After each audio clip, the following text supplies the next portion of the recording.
আসসালামু আলাইকুম। আবার আসলাম বাইকের ব্লগ নিয়ে।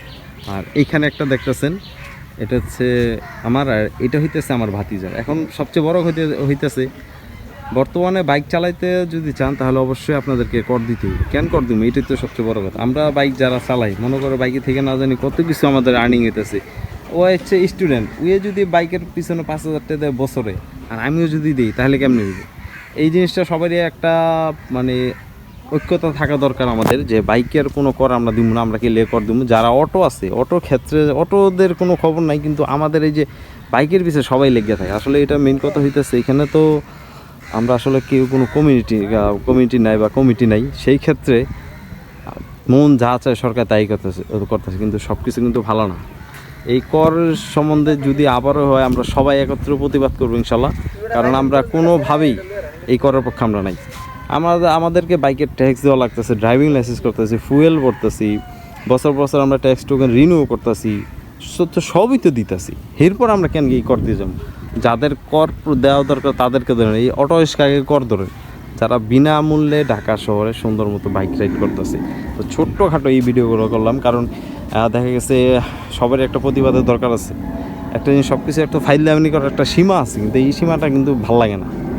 এত কষ্টের টাকা, মেহনতের টাকা সবাই ইনকাম করে, বছর বছর আমরা কর দিয়ে যাবো বাইকের পিছনে। ঠেকা পড়ছে? এত তো ঠেকা পড়ে নেই। তারপরে দেখা গেছে আরও কত না জানি কী করে। আবার সবচেয়ে একটা যেটা কমন জিনিস, কোনো গাড়িতে মামলা দেখ বা না দেখ, মোটর সাইকেলের পিছনে কিন্তু ঠিকই মামলা দিয়ে বয়ে থাকে। তাও ছোটোখাটো মামলা না, 2,000 টাকা মামলা দিব, 3,000 টাকা মামলা দিব। মানে ছাড় নাই, স্যাক্রিফাইস নাই, একটু হ্যামলেট নাই বা হ্যামলেট পরে নাই, পড়তে একটু দেরি হয়েছে, আইসা হাজির, সুন্দর করে মামলা দেওয়ার জন্য প্রস্তুত হয়ে থাকে। আর এখন শুরু করছে যে বাইকের কর দিতে হইব। ওই হচ্ছে স্টুডেন্ট, ওর কি সম্ভব কর দেওয়া?